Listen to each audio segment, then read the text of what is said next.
Welcome back. दुनिया भर में आए दिन एलियंस को लेकर अजीबोगरीब दावे किए जाते हैं। एक तरफ वैज्ञानिक इस बात की पुष्टि करने में लगे हैं कि क्या एलियंस वाकई में इस ब्रह्मांड में मौजूद हैं या ये सिर्फ किस्से कहानियों में संभव है। वहीं दूसरी तरफ लोग एलियंस को लेकर उनकी मौजूदगी का दावा भी करते हैं।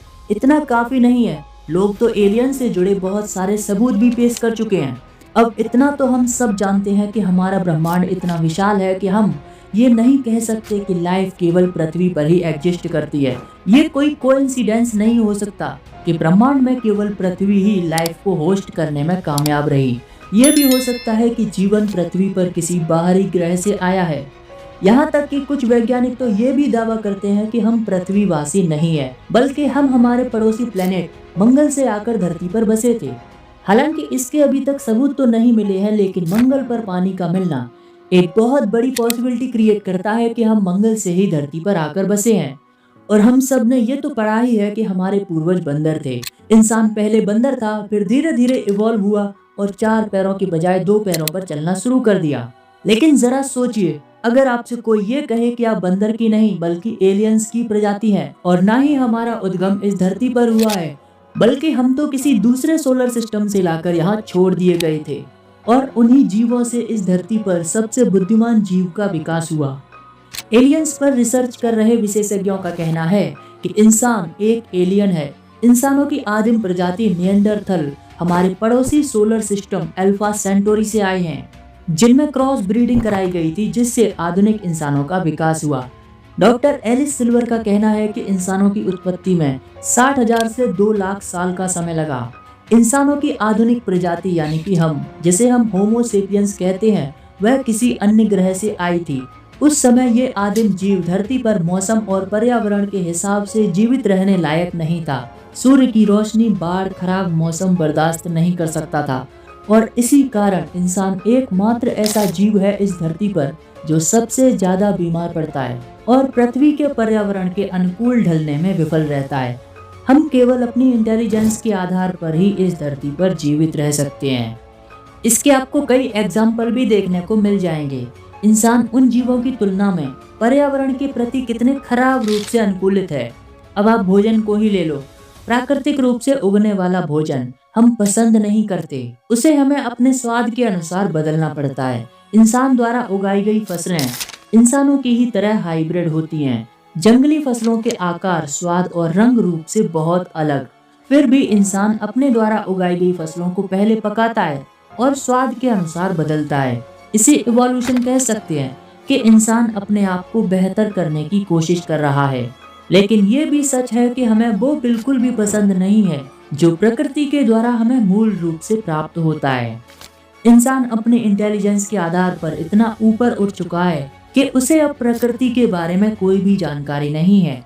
उसे प्रकृति की सारी जानकारी अपने द्वारा बनाए गए उपकरणों की सहायता से मिलती है, जबकि अन्य जीव प्राकृतिक घटनाओं को महसूस कर सकते हैं। वे भूकंप, सुनामी और तूफान जैसी आपदाओं को पहले ही सेंस कर लेते हैं।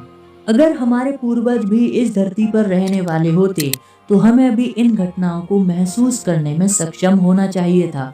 अगर टेक्नोलॉजी को एक तरफ कर दिया जाए तो पर्यावरण में आने वाली किसी भी खतरे को इंसान महसूस नहीं कर पाएगा, जबकि जीव जंतु, कुत्ते, मवेशी और पक्षी पहले ही जान लेते हैं कि कोई आपदा आने वाली है और किसी सुरक्षित स्थान पर भाग जाते हैं।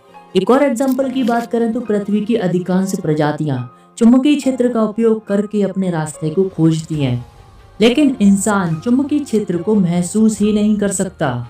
यहाँ तक कि इंसान एकमात्र ऐसा प्राणी है जो पर्यावरण को नष्ट करने पर तुला है। हम लगातार युद्ध करते हैं, शायद दूसरे ग्रहों पर भी युद्ध होते होंगे। हम सिगरेट पीते हैं, भले ही पैकेट पर साफ लिखा है कि ऐसा करने से मौत होती है। हम ज्यादा अल्कोहल लेते हैं, जबकि हम इसकी लिमिट को जानते हैं कि ये ओवर लिमिट नुकसान पहुंचाएगा। इतना कुछ होने के बाद भी हम ये नहीं समझ रहे, तो शायद हम धरतीवासी नहीं हैं।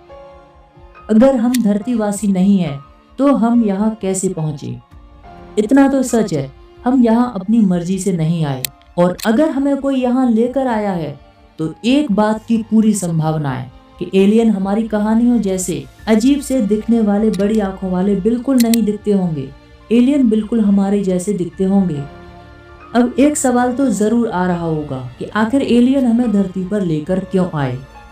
तो इसका जवाब है, शायद एलियंस को लगा होगा कि पृथ्वी पर एक खास प्रजाति की कमी है जो दूसरी प्रजातियों को नियंत्रण कर सके। नियंत्रण करने के साथ एलियंस ने ये कभी नहीं सोचा होगा कि इंसान इस तरह से पृथ्वी पर कब्जा कर लेंगे और प्रकृति के शिकारी बन जाएंगे। हो सकता है वे वापस आएं और अपने साथ एक और प्रजाति को लेकर आएं ताकि वो इंसानों पर कंट्रोल कर सकें।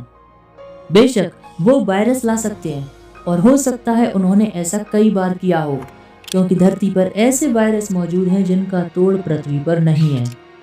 हम जहां से भी आए हैं, एलियंस जो हमें यहाँ लेकर आए हैं वे हमारी ही प्रजाति के हैं और हो सकता है पृथ्वी पर पाई जाने वाली कई प्राचीन सभ्यताओं की शुरुआत उन्होंने ही की हो, और ऐसी जगहों पर जहां आधुनिक मनुष्य के हजारों साल बाद पहुंचने के बाद पता चला और इतिहास गवाह है, प्राचीन काल में जितनी भी सभ्यताएं हुई हैं वे किसी अचानक आई आपदा या किसी रहस्यमय तरीके से खत्म हो गई। या ऐसा भी हो सकता है कि एलियंस ने इन बस्तियों को अचानक ही छोड़ दिया हो और अपने ग्रह पर लौटने का फैसला किया। सबसे दिलचस्प बात यह है कि हम यहाँ कब पहुँचे। नॉर्मली हाइपोथेसिस ये कहती है कि जब आधुनिक मनुष्यों के बारे में पहली बार अनुमान लगाया गया कि वे पूर्वी अफ्रीका में विकसित हुए थे लगभग 2 लाख साल पहले, तब लगभग कुछ 100 लोगों को धरती पर लाया गया और पूर्वी अफ्रीका में कहीं छोड़ दिया। और इस बात का हमारे पास कोई सबूत नहीं है कि कोई दूसरी प्रजाति जो अनुवांशिक रूप से इतने करीब मेल खाती है जिसको हम इस प्रजाति का पूर्वज कह सकते हैं। एलिस सिल्वर कहते हैं कि इन इंसानों ने 4 पैरों पर चलने की बजाय धीरे धीरे 2 पैरों पर चलना शुरू किया, जिसकी वजह से कई पीढ़ियों तक पीठ दर्द का सामना करना पड़ा। और 2 पैरों पर चलने की प्रक्रिया से ऐसा लगता है कि इंसान कम ग्रेविटी वाले ग्रह पर पैदा हुए होंगे या फिर इंसानों के पूर्वजों के साथ दूसरे ग्रह पर क्रॉस ब्रीडिंग कराई गई होगी।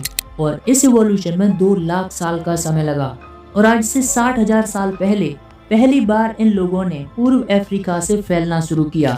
तो ये संभव है कि पहले भी एलियंस ने इंसानों को लाने की कोशिश की होगी, शायद 1 से ज्यादा बार। इसीलिए कुछ मानव सभ्यताएं पहले से विकसित हो रही थी और इस बार कुछ अलग किया, क्योंकि खोजी गई कलाकृतियां ये दिखाती हैं कि उस समय जो भी सभ्यताएं मौजूद थीं वो जटिल सोच रखती थीं।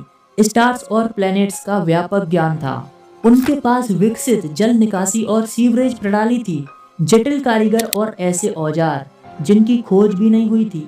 और अचानक से सभ्यताओं का विलुप्त होना और ऐसी टेक्नोलॉजी को दोबारा उभरने के लिए कम से कम 1000 साल का समय लगता।